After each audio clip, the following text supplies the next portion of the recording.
आधार card, UPI, PF से लेकर LPG cylinder के दाम तक के नियम 1 जून यानी कि कल से बदलने जा सकते हैं। ऐसे में आपकी फाइनेंशियल कंडीशन प्रभावित हो सकती है। साथ ही आपको कुछ लाभ और कुछ सुविधाएं भी मिल सकती हैं। जून से 8 बड़े नियमों में बदलाव होने जा रहे हैं और हर महीने की तरह ही जून महीने में भी ये बड़े बदलाव होने जा रहे हैं, जिसका असर सीधा आपकी जेब पर पड़ सकता है।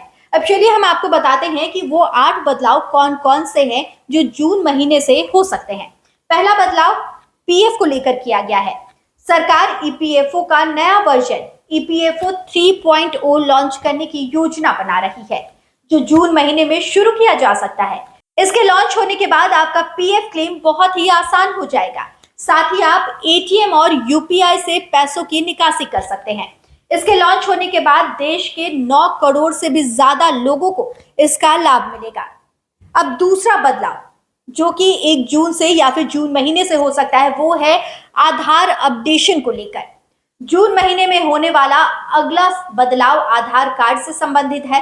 दरअसल यूआईडीएआई ने आधार यूजर को फ्री आधार कार्ड अपडेट की सुविधा दी हुई है और इसकी डेडलाइन 14 जून है। मतलब इस लास्ट डेट तक आधार फ्री अपडेट नहीं करा पाए तो फिर इसी काम के लिए 50 रुपए तक का शुल्क चुकाना होगा।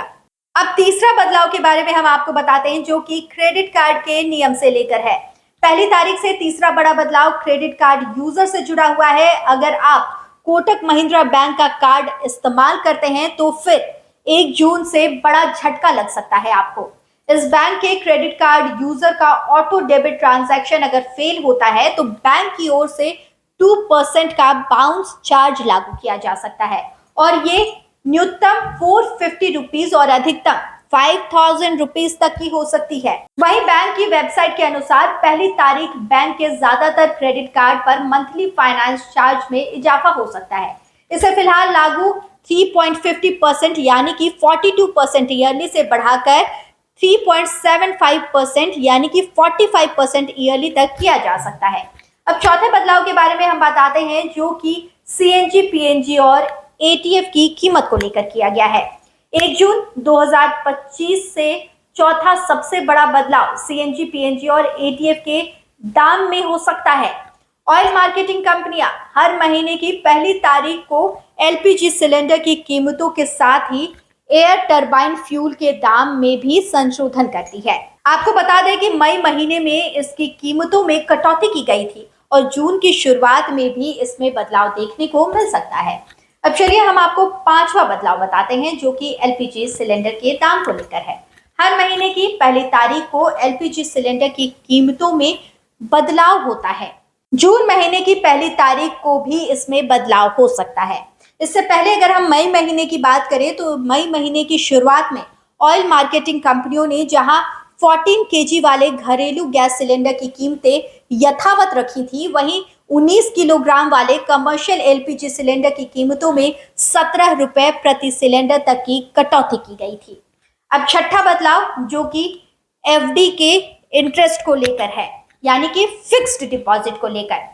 बैंक जून में फिक्स्ड डिपॉजिट और लोन की ब्याज दरों में बदलाव कर सकते हैं, क्योंकि रिजर्व बैंक ने रेपो रेट में कटौती की है और आगे भी इसमें कटौती की उम्मीद की जा रही है।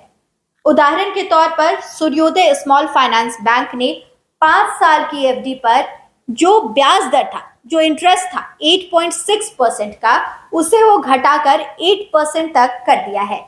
अब 7वां बदलाव जो हम आपको बताने जा रहे हैं वो है म्यूचुअल फंड के नियम को लेकर।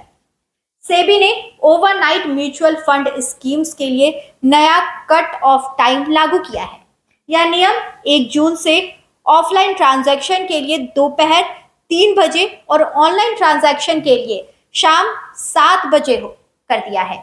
यह नियम 1 जून से ऑफलाइन ट्रांजैक्शन के लिए दोपहर 3 बजे और ऑनलाइन ट्रांजैक्शन के लिए शाम 7 बजे होगा। इसके बाद किए गए ऑर्डर अगले वर्किंग डे पर माने जाएंगे।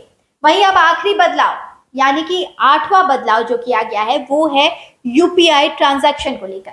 यूपीआई को लेकर एनपीसीआई ने नया नियम लागू किया है, जिसके तहत यूपीआई पेमेंट करते वक्त यूजर को सिर्फ अल्टीमेट बेनिफिशियरी यानी कि असली रिसीवर का बैंकिंग नाम ही दिखेगा। क्यूआर कोड या फिर एडिट किए गए नाम अब नहीं दिखेंगे। ये नियम 30 जून तक सभी यूपीआई ऐप्स को लागू हो सकते हैं। तो ये वो 8 बदलाव है जो जून महीने से आपको देखने के लिए मिल सकते हैं और इसका सीधा असर आपकी जेब पर भी पड़ सकता है। लाइव लगातार के वीडियो को लाइक करें, सब्सक्राइब करें और बेल आइकन को दबाना न भूलें।